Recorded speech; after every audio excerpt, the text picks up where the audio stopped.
The Quran. There's a story of Abraham in the Bible. Listen carefully. There's a story of Abraham in the Bible. And in the Bible, God makes Abraham a promise. I'm gonna make all of your children from a certain son of yours, all of them will be leaders.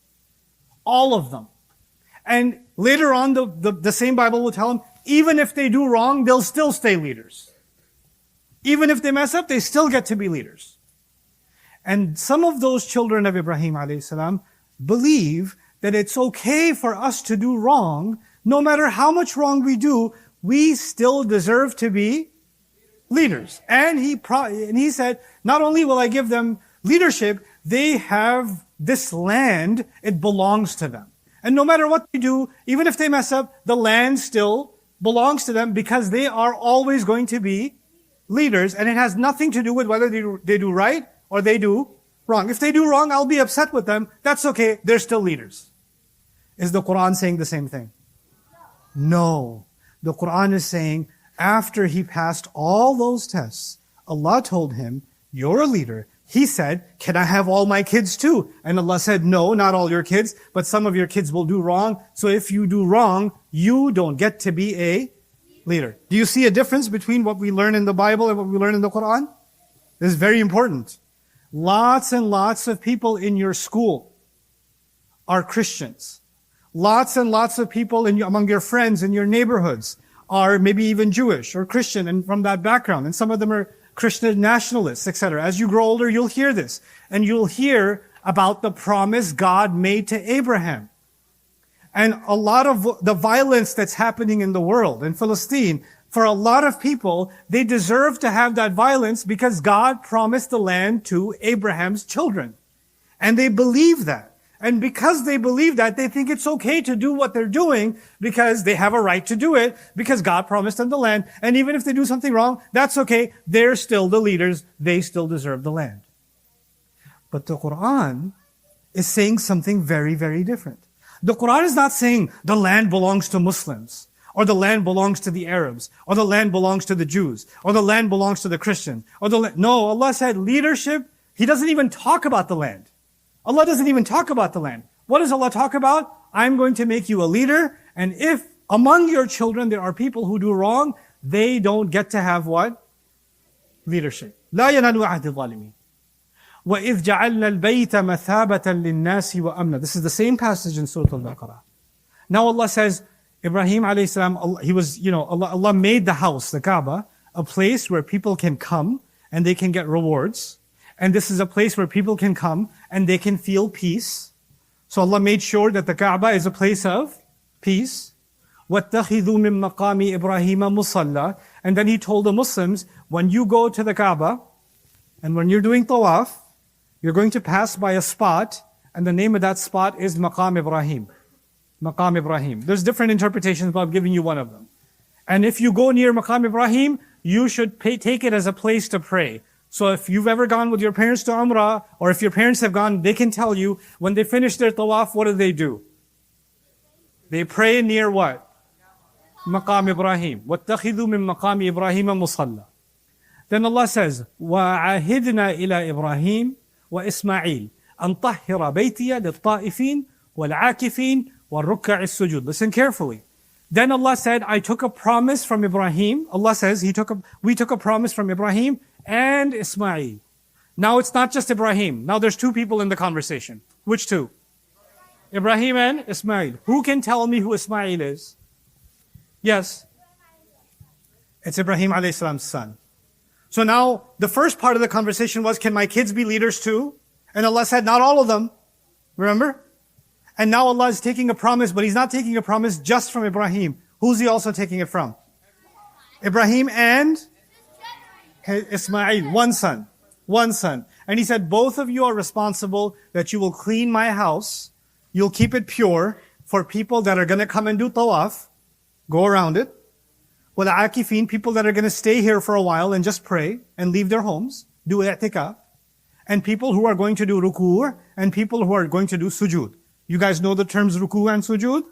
Halfway and all the way bowing, right? The prostration. That's ruku' and sujood. Basically, Allah was telling Ibrahim alayhi salam and Ismail alayhi salam, you have to pure this house. You have to keep this house clean because there's going to be people from around the world that are going to want to do what? Tawaf, i'tikaf, ruku' and sujood. That's what they're going to have to do.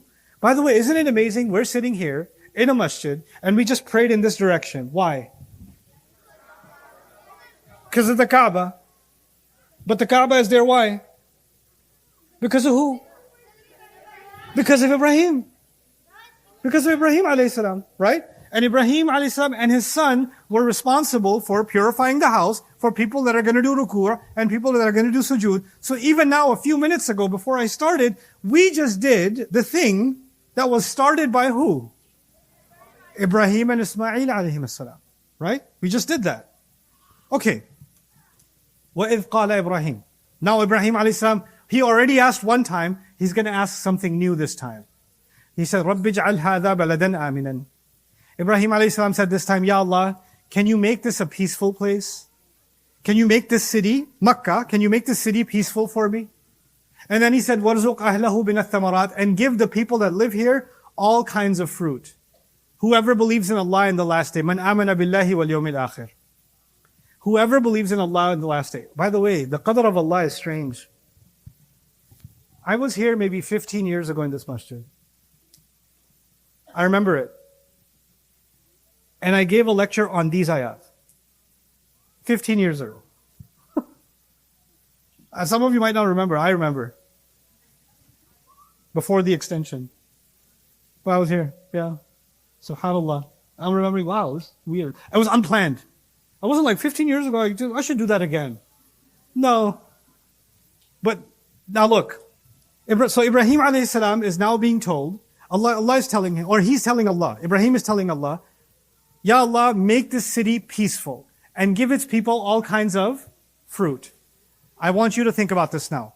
This is your assignment. Not for tomorrow, for today, right now. What does fruit mean? What do you think he means by fruit? Give them all kinds of fruit. Does he want like a fruit garden in Makkah? What do you think he means?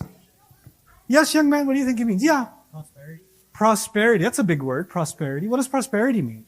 Why don't you explain what prosperity means? Give him a mic. Let everybody hear. Giving them opportunity to succeed, or like? Give them the opportunity to succeed. Fruit basically means you can make good money, you can earn a living, you can afford a decent house, you can have decent food in your house, you can basically be able to afford traveling, right? Live well. Basically have enough money to live well. That is, the word for that is what? The word for, not wealth is a new word. What's the old word for it? Fruit. Fruit. Fruit is the old word for it. You know why? Because nowadays, we don't realize fruit that you see in the grocery store traveled several hundred miles before it got to the grocery store. Right?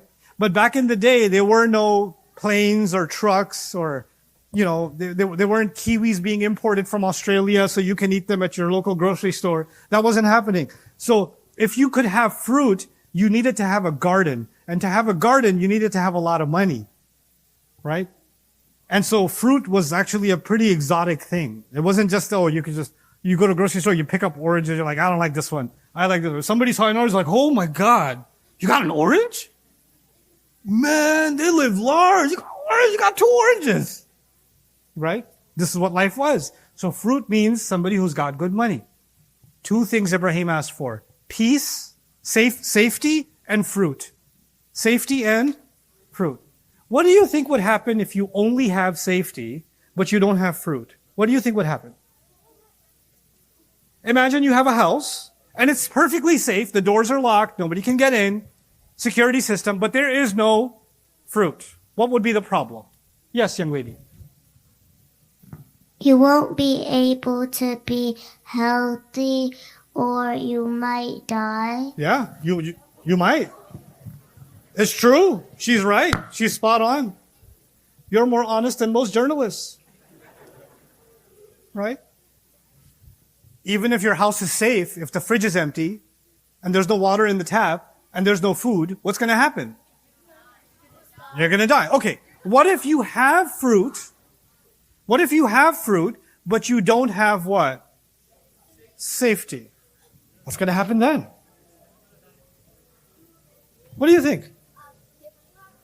If you don't have safety, then someone might rob you, and there would be no safety, and then you would lose all your fruit. And you also might, like the young lady said, die. You have fruit but no safety, you die. You have safety but no fruit, you die. Ibrahim alayhi salam said, make this place safe and make this place have a lot of fruit. He wants both. For the adults here, every election is about the economy and national security. Safety and fruit. Every election. Every country is debating about two things, safety and fruit. To this day.